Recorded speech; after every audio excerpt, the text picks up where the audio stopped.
Sa akin po nakuha ng Dutch yun, kaya naging king siya. Ngayon po, opo, totoo po yun. Minsan ako napagsamantalahan na isang tao. Yun po ay daan po ng tabon. Inangkin po ni Jennifer Pinto lahat ni Rose Ann Reyes po. Ako po si Maria Christy Mendoza. At higit po sa lahat, lilinawin ko, hindi po ako anak ni Domingo Reyes.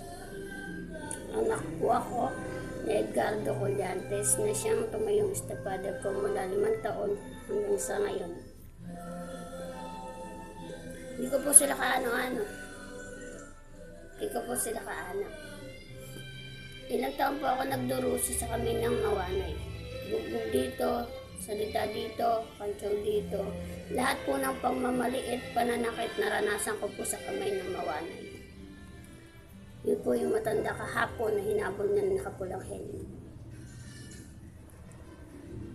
So ngayon po, kung ano man po yung sabi nila, walang matutuloy, higit po sa lahat. Pagbabago, itsura, hindi po sapat na dahilan yun para umangat ka sa buhay. Oo, siguro nga, adik ako, isang pokpok, pero wala kang karapatang husgahan ako.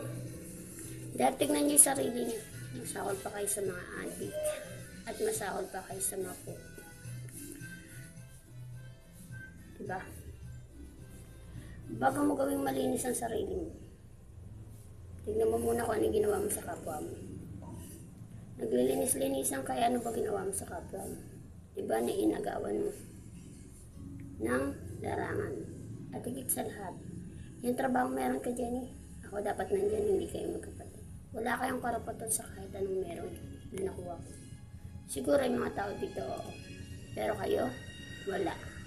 At De La Cruz, lilinawin ko ha. Wala akong ginawa sa inyo. Ayoko mag-asset sa mga iyabang at mga ungas na tulad niyo. Masyado kayong arugante. At lalo na sa inyo, Pidea. Sana malinaw nun. Di rin ako asset, di ako alpha, hindi ako NPA. Sadya ayoko lang bumoto. Kasalanan ko ba yun? Dahil sa mga ugali mo.